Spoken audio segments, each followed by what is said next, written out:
Ahora viene con todo eso, la batería. Me voy a quedar sentado para seguir corriendo. No tenemos bueno,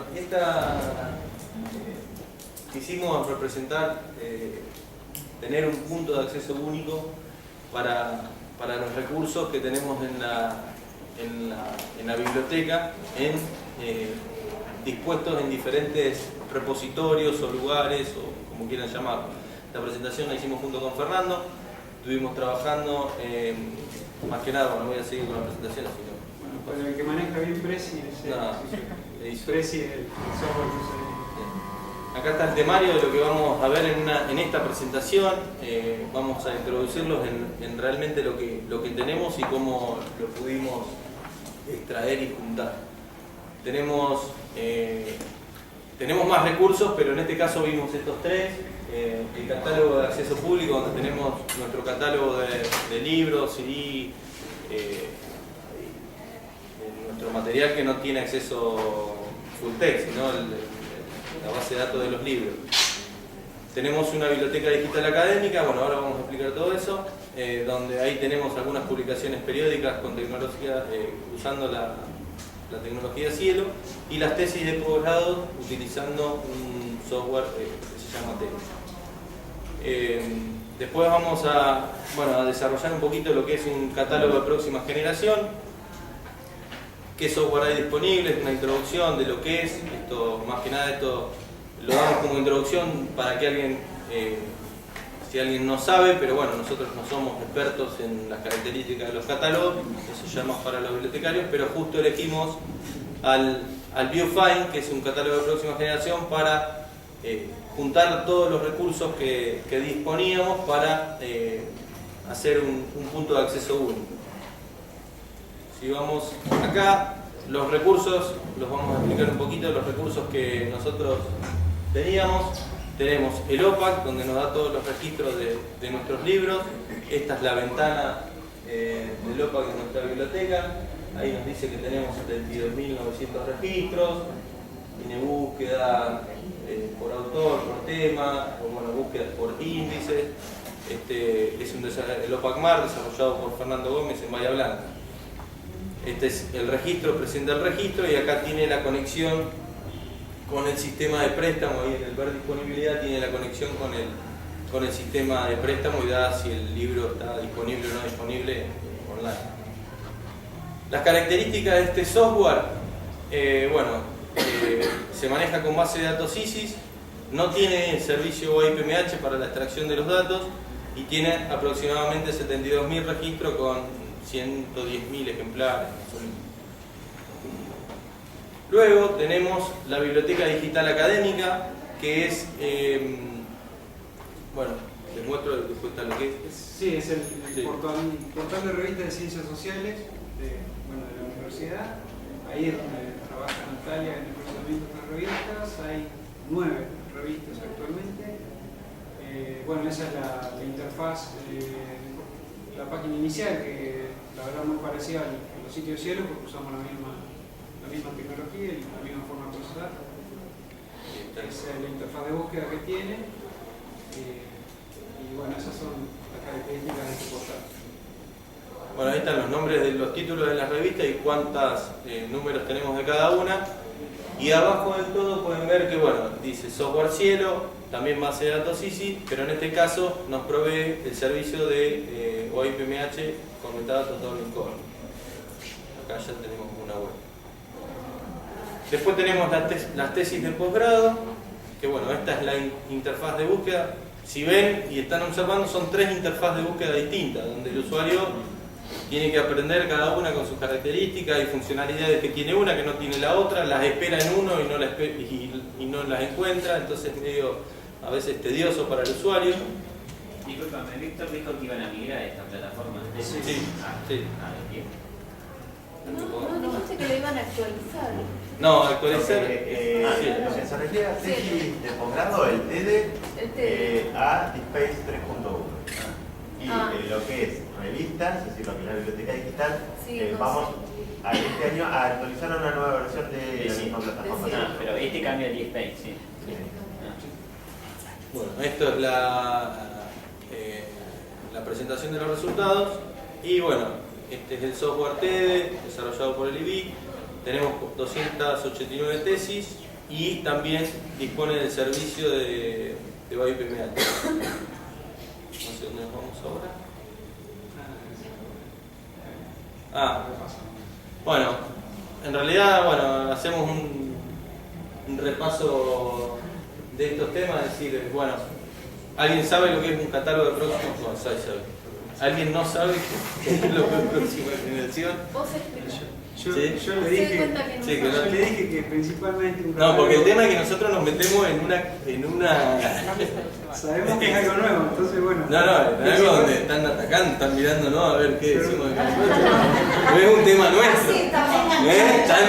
La biblioteca No estás mal. No está mal decir que un catálogo de próxima generación no deja de ser un catálogo. Sí, eso como primero. Alguien dice que no, pero sí, es un catálogo. Con alguna que otra funcionalidad más que los catálogos antiguos. Estos que aparecen acá son algunos de los que encontramos que entraban dentro de esas características. Hay un montón. Este es abierto, este es propietario y este que tenemos nosotros también es abierto. En Wikipedia hay una comparación de los... no están todos, pero bueno, está la gran mayoría, con si es libre, si no es libre, quién lo desarrolló, cuál es su última versión. Eso es una... Siempre que elegimos un software es una buena base para ir a Wikipedia a ver qué comparativo se puede hacer con los softwares que hay ahí. Nosotros vimos algunas herramientas o algunos servicios que brindan los catálogos de próxima generación que se diferencian de los anteriores, como la búsqueda facetada, el orden de relevancia de los resultados y también, lo más importante, la incorporación de todos los servicios o la tecnología de la web 2.0 en el sentido del feedback entre el usuario, que nos dé cierta información que nosotros la podemos utilizar y reutilizar para luego brindársela a otros usuarios. Por eso está el tag, el review y el RCS feed. La mayoría de los catálogos antiguos no tenían estas funcionalidades. Por eso a esto se le llama seguramente va a haber en BioFind, tiene algunos servicios más, unas características más que después vamos a enumerar, que también son servicios de próxima generación. Esto es a grosso modo, tampoco nos queríamos meter en temas que capaz que... Bueno, tienen el ranking también. El relevancia. El usuario puede poner en el Claro. Sí, bueno, en comentarios, sí, bueno, en esta no, al final esta no. No, ahí está, característica. Bueno, ahí nosotros elegimos BioFind para realizar una prueba. Lo que nosotros le vamos a presentar acá es la prueba, la parte técnica de cómo unimos o cosechamos o juntamos datos de 3 repositorios o bases de datos, como lo quieran llamar, diferentes. Uno es nuestro catálogo, que no tiene acceso full text, uno son las revistas y otros son las tesis. Cómo de 3 cosas diferentes pudimos hacer un acceso único y en una búsqueda nos van a dar las 3 cosas juntas. Eso es a grosso modo. Acá están las características. Está sacado del sitio de BioFind, ¿no? Que, características de BioFind que provee búsqueda facetada. También da la disponibilidad del material, la ubicación a través de consultas ágiles. Eso lo recalca porque es una tecnología que está muy en uso últimamente y que permite que una página funcione independientemente de que haya una parte de la página que necesite una consulta a otro sistema, como es cuando uno quiere consultar si el registro que está viendo en pantalla está disponible para poder ser prestado. Para eso consulta a otro sistema que es el sistema de préstamo. MoreLikeX, este es el que busca resultados similares a una búsqueda dada. Y no es al azar que han elegido esas 3 palabras, sino porque ese es el nombre de la clase Java que implementa. Es la misma clase que utilizaron Mónica y Natalia para implementar la búsqueda de sugerencias. Y ese es el que le provee el ranking. Bueno, da el orden de relevancia, que es lo más importante. Como permite La identificación de los usuarios también permite guardar resultados de búsquedas, bueno, comentarios y todo identificado por usuario. Recorrer al listado de recursos, esta sería como una faceta más, ¿no? Listados por autor. Y lo de URL persistente acá por ahí puede dar a confusión, por eso pusimos bookmark. Sí. Como identifica al usuario, permite que cada usuario tenga sus favoritos, pero no son URLs típicos que no se pierdan nunca.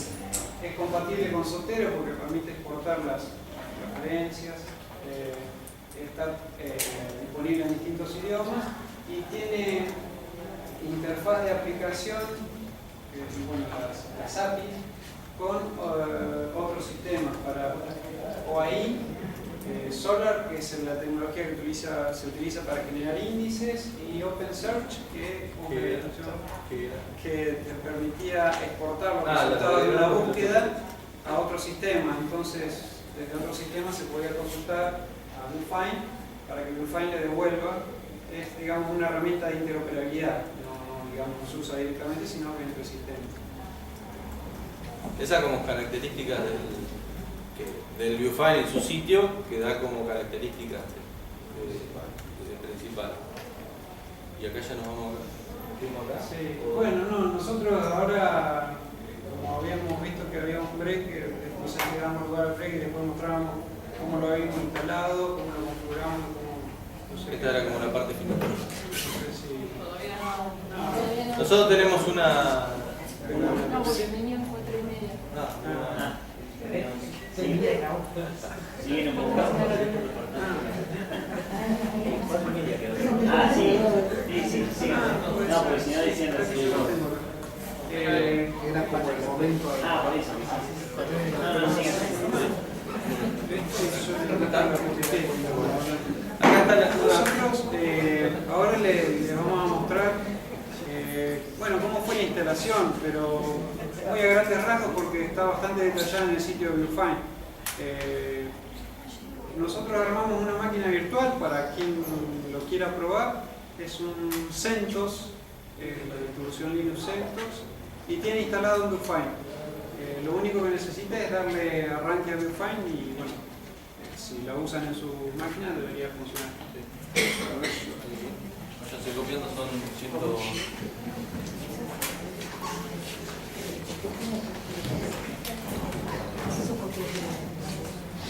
Una máquina virtual de que Es para un CentOS con el... un archivo OVA para VirtualBox. KVM VirtualBox.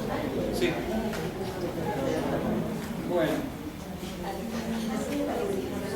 Bueno, acá les comentamos más o menos lo que aparece en el sitio de Bluefine respecto a la instalación. Lo descargamos y lo descomprimimos en el directorio que sugiere, incluso en las indicaciones que hay en Bluefine, en USR local Bluefine. Respecto a asignar dueño, grupo y permisos, le asignamos como dueño grupo a los archivos de esos, bueno, de los descargados y descomprimidos, a Apache, para evitar confusiones. Ahí el sitio sugiere que específicamente algunas carpetas, pero ante la duda le pusimos todo eso para no entrar en problemas. También habla sobre una configuración sobre seguridad. Es importante considerar eso en un servidor de producción. Y además, en nuestro caso particular, como usamos CentOS, es una distribución derivada de Red Hat, utiliza una tecnología que se llama CLinux. Por seguridad se utiliza. Decidimos desactivarla porque puede demorar, digamos, un buen tiempo uno configurándolo correctamente. En la instalación que está en la web de Bluefine da los pasos detallados, incluso la explicación de qué es CLinux, de qué forma le brinda una seguridad. Lo desactivamos a fin de obtener el software funcionando. La configuración del servidor web, que bueno, en casi todos los Linux es Apache por defecto. Lo único que hubo que hacer es utilizar un archivo, el archivo httpd _medio Bluefine, que ya viene junto con el mismo software. solamente lo descomprimimos en un lugar que tiene Apache para agregar configuraciones. Creo que el directorio es /etc httpd y ahí adentro hay una carpeta que se llama conf.d. Ahí adentro uno lo tira y tiene que estar andando. Eso para inicialmente. Software requerido, que también se menciona en la instalación. Apache obviamente, PHP, porque en eso está programado. MySQL, el servidor. Java, nosotros usamos la última versión disponible de Java, que era la 1.7. Después hay que tener en cuenta que PHP, sí, pero a veces siempre te saltea alguno. Por ejemplo, el conector de PHP con MySQL. Si vos no se lo indicás, no se lo instala, entonces hay que poner ese también. Y Peer se llama, que son las aplicaciones adicionales que trae PHP, eso también hay que instalarlo. Una dificultad importante que encontramos nosotros. ¿Eso te lo va brindando el mismo programa o son instalaciones? No, tenés que instalarlo, al menos en CentOS yo trato de instalar la última versión estable disponible para la distribución, así que debería ser automático para el CentOS. Vos lo buscás entre los paquetes disponibles o el software disponible, lo tildás, lo instalás, claro, si tenés interfaz gráfica. Si detecta que te falta, va, lo busca. No, Viewfind hace algunas cosas automáticas. Un requerimiento también de la instalación de Viewfind es wget, es un programita, todo esto que estamos hablando es obvio, son instalación en un servidor. Wget se utiliza para descargar archivos de la web y Viewfind lo requiere en la instalación. Una dificultad importante que encontramos nosotros es, bueno, primero desactivamos el Linux, así que evitamos unas cuantas. Y después nosotros en la universidad tenemos proxy, así que Viewfind necesita conexión a internet en la instalación y tuvimos que configurarle proxy a todas las aplicaciones que lo necesitaron. Le pusimos proxy a esa que yo les comenté, wget, le pusimos proxy al Peer, que es el administrador de aplicaciones adicionales de PHP. Creo que con eso fue suficiente. Todo esto que les estoy comentando, las aplicaciones requeridas están en la página de Viewfind como requisitos. Lo más importante por ahí de lo que yo les comento es tener en cuenta si es que tienen proxy. Todas las aplicaciones estas del lado del servidor no siempre detectan o saben eso, entonces se los tienen que configurar y eso no está en la instalación que propone Viewfind. Y ya para arrancar la instalación se ejecuta ese archivo. USR local Viewfind install.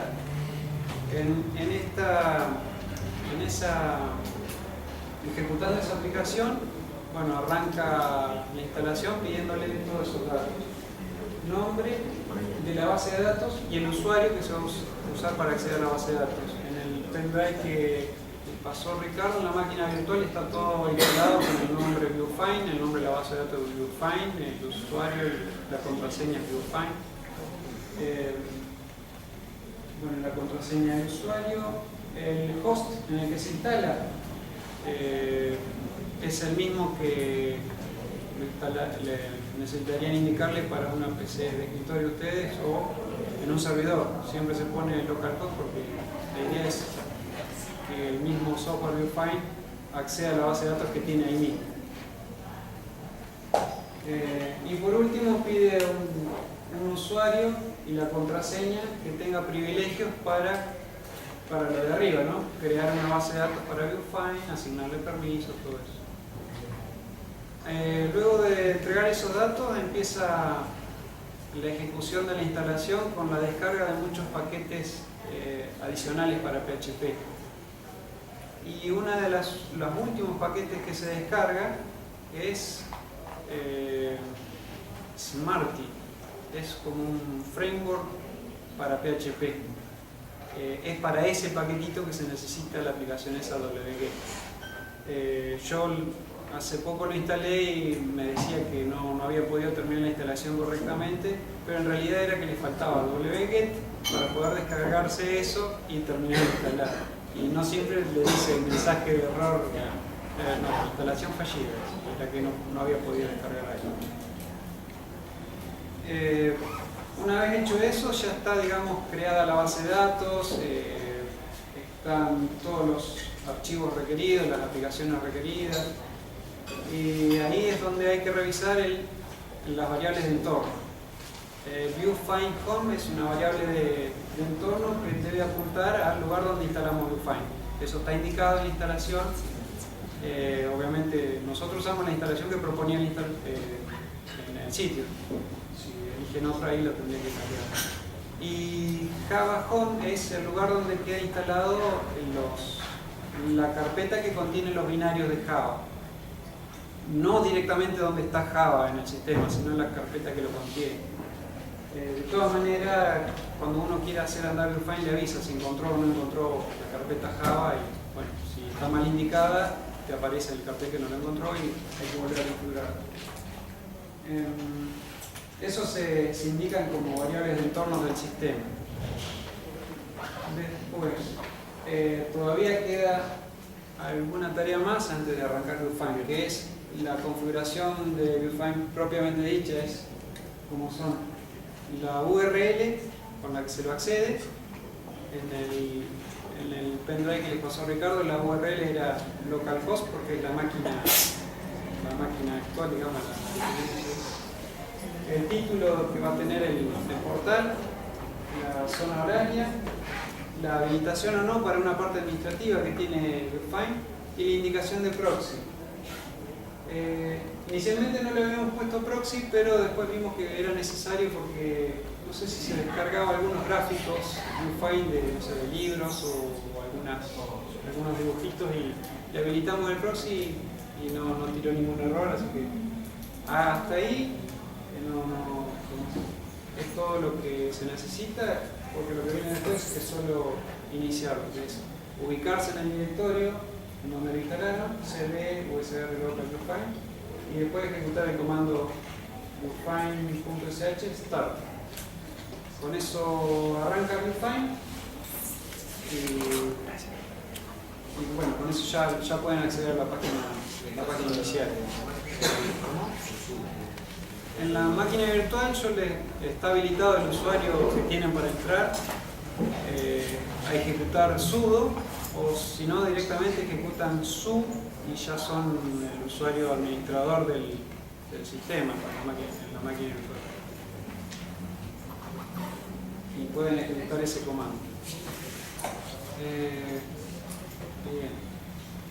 Eso era solamente para lo que hicimos en la configuración, que terminamos bien, con éxito, quedó andando, no aparecen errores en la pantalla ni nada parecido. El software es, yo diría que bastante robusto, porque si uno hace lo que pide, anda, no es que quedan errores por ahí. No, la versión era estable, es la versión 1.4. Sí, pues está la 2, pero no. Sí, la versión 2 todavía no es estable. La versión 1.4, que es la que utilizamos nosotros, ahí no tiró nada raro.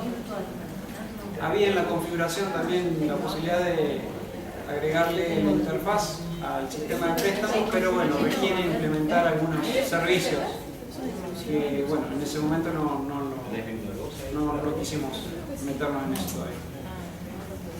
Una vez echado a andar ViewFind, ya nos preocupaba poder hacer la importación de registros o poder cosechar de los distintos recursos que teníamos.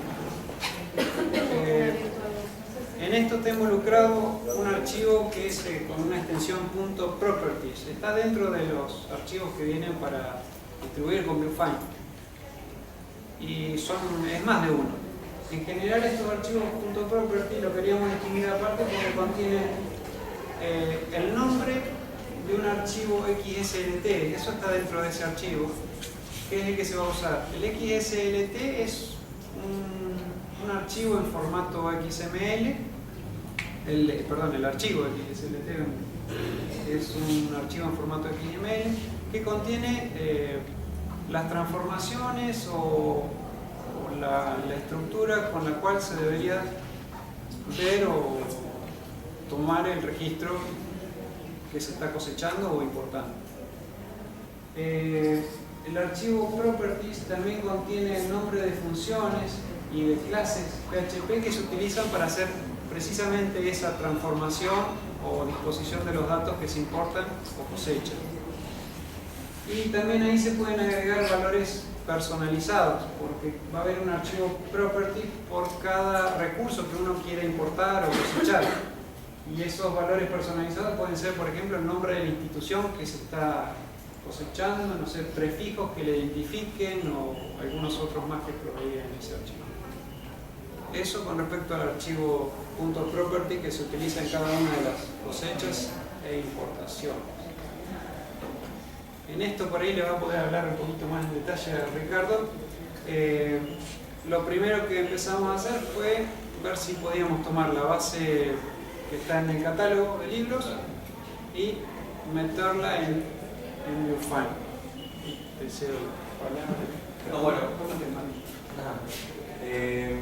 Bueno, acá lo que teníamos, bueno, ahora tenemos el Viewfinder instalado, está todo bien, y ahora tener que incorporar los datos. Nosotros partimos de una base de datos, nosotros tenemos nuestro catálogo en formato ISIS, lo hacemos con Catalyst, no sé si alguno lo conoce. Bueno, está en formato MAR, pero cada software implementa MAR en el sentido del líder, lo pone en ciertos lugares o hay ciertos campos locales que los manejan de forma diferente. Es MAR, pero siempre tiene algunas salvedades. Entonces lo que tuvimos que hacer ahí es primero sacarlo de la base de datos ISIS, generar un archivo de texto con todos nuestros registros. Eso lo realizamos con una herramienta que provee Vireme, que es el ID2I. Ahí generamos un archivo de texto de nuestra base de datos de nuestros registros. Luego a esa base le tuvimos que correr un script para que transforme esos registros en el formato MRK de MARC, un formato de exportación que tienen. También sigue siendo textual, entre comillas, pero bueno, tenemos los registros en ese formato. Y luego con otro programa, un MAREDIC, que también, no sé si lo bajamos, no,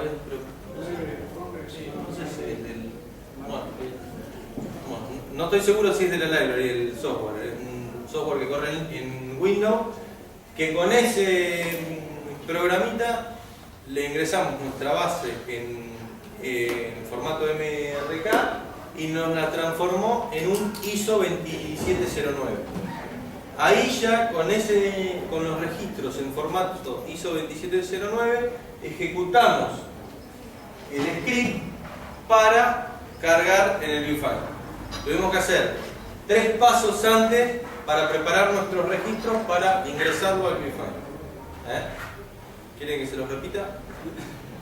Es complicado, ven los archivos y son todos iguales. ¿Qué tiempo llevó? Un camino. En realidad el tiempo que nos lleva hacerlo, si vos tenés todo bien, lo haces en 15 minutos en total. Pero en el script que teníamos, tenía un error, entre comillas, en cuanto a que fallaba. Viste que yo les dije, la base de datos ISIS lo transforma con el ID2I, después forma el archivo MRK que utiliza un software en Windows, el MAREDIT, para transformarlo en 2709. Bueno, antes de llegar a la transformación en 2709, antes de ese software, el script que ejecutábamos estaba mal, nos generaba mal el registro MAR, MRK, ¿qué nombre es? Sí.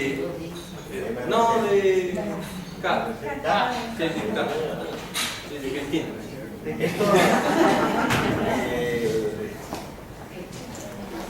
Y eso es todo automatizado.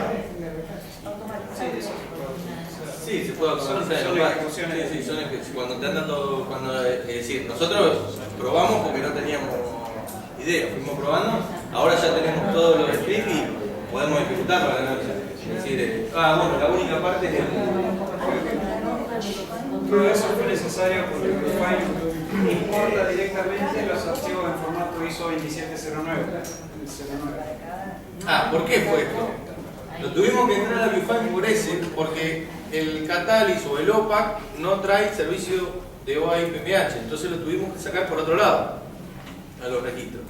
Si tendríamos servicio de OAI-PMH lo hubiésemos atacado como atacamos los otros recursos, pero en este caso lo tuvimos que atacar por